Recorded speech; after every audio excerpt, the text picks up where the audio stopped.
Yeah, this is the Mighty 800 back once again, and I was just sitting here a few minutes ago. I got a knock at the door, and it was the mailman. I got this package in the mail, and it's full of goodies. Yeah, you can tell that I'm really excited about this. It's packed full of some goodies today. Just like last time, yes, this is from YWCADDICT84, sent me another bag full of goodies, and I just want to show you what I got again like I did in my last video. I'm going to pull all these out, and I'm going to show you what he sent me this time. Now, yes, these are bootleg DVDs. They're not like real, you know, like store-bought ones. They are DVD plus R's or whatever, minus R's, some of them minus plus R's, whatever they are on recorded DVD disc, but they're still good to have because a lot of this stuff you'll never get in real DVD. So anyways, let's get started with what he sent me. WCW Halloween Havoc Disc 191. WCW Halloween Havoc Disc 2 91.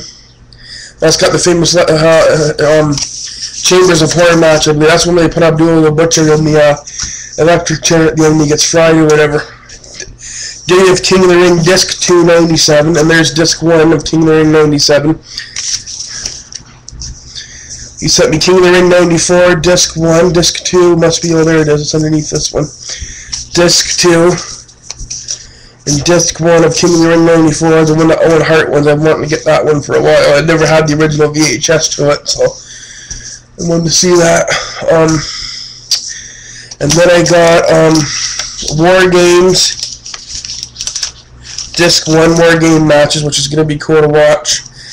I have the original War Games on VHS, both 87 ones, one with James J. Dillon and Paul Ellering in the one match, and the other one with the War Machine, which was Big Boss Man, Bubba Rogers, whatever you want to call him, and the other War Games match. Then you got NWA TBS Wrestling from December 13, 86. Now this is some good shit here. Now you're getting into some good NWA stuff, which will never be on real DVD. A lot of this old TBS stuff, so it's good to have on. Even if they are bootlegs, they're still good to have. NWA TBS Wrestling from February 26, 86. Ric Flair debuts the big gold belt, which is the one I want to see definitely. The next one, oh, there's War Games. I think this is Disc 2. Yeah, Disc 2. There's the War Games Disc 2. NWA TBS Wrestling from May 10th, 86. That one might have been 1 year old when that one aired because it was May 10th. I was born May 10th, 85. So it would have been 1 year old when that one came out. And then NWA TBS Wrestling from June 7th, 86. I think some of these have Rude on it too, which is going to be good to see some Rick Rude in NWA after he left the World Class area in Memphis. He went to the NWA TBS Wrestling from March 1st, 86. NWA Wrestling from February 28th, 87. Holy Lester. Now this is the famous one. It's also got, and I hope it's not blurred out too much, but this is also the one that has the famous wrestling Misty Blue Sims and Linda Doss, where her singing like a wrestling singer got stuck up the crack of her ass and she was trying to pull it out.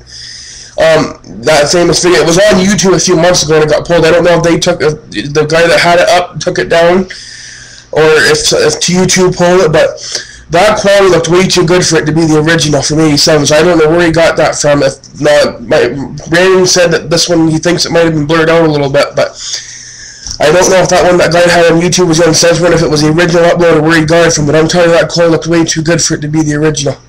So it's hard to say where it comes from. I just hope they didn't blur out too much of that part, because if they blurred out too much, it'll take away how good, it'll take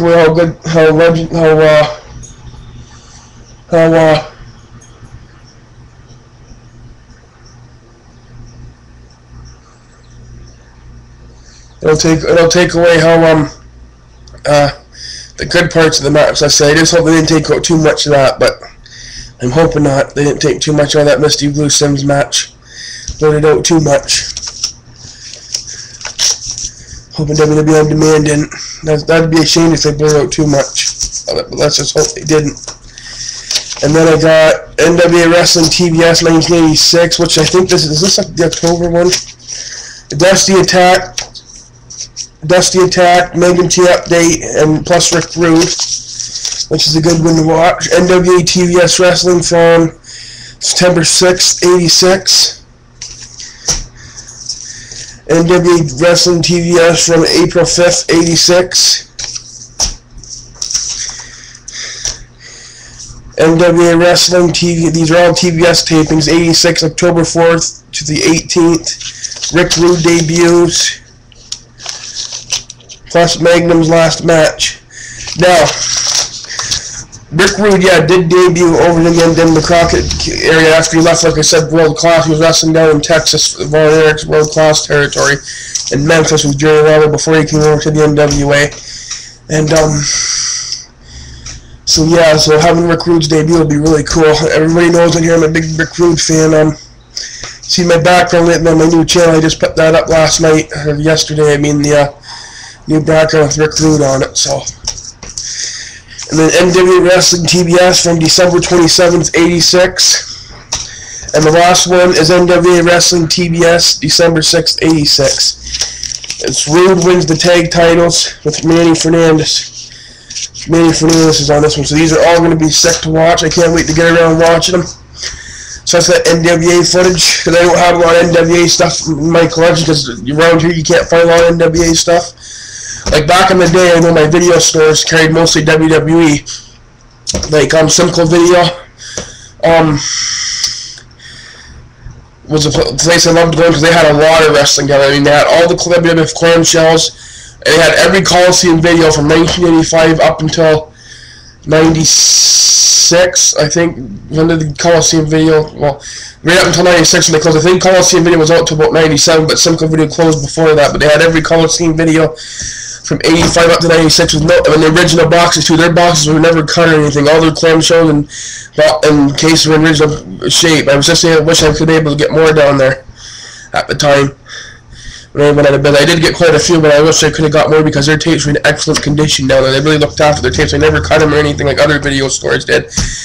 And they even had some NWA tapes down there. Like I think they had the Crockett Cup, and they had what else they have down there? Some of the Starcades and original VHS and everything, but they went quick when they went out of business. All them ones, I didn't even get a chance to get into the NWA ones because they were gone, and 90% of the clamshells were gone too. Like that Heart Foundation tape, that Bulldogs tape, that was gone. Like somebody grabbed up and got a hold of it before I could. Because I went down and bought quite a few. Like you see in my videos a while back, I did my clamshells, like the Big Event, Hulkamania 2. The Best of the WWF Volume 1 through 3, I bought down there at the Simcoe Video, the history of the Intercontinental Belt, the history of the heavyweight title. I bought all of them down there when they went out of business, and I was only paying $5 a piece for them. Oh, actually, it started out, they originally, I believe, they started at $10, and then they went down to $5. So they started them at $10, the wrestling. All the other videos in the store are $5, but Simcoe Video started with the wrestling with $10 because they know they could get more for the wrestling, so they were charging $10 a tape for them. And then the last couple of days, they were only charging $5 a tape, and the wrestling were bought up. I bought the last few that was left they had down there, and then all the wrestling was cleaned up before all the other tapes got cleaned out.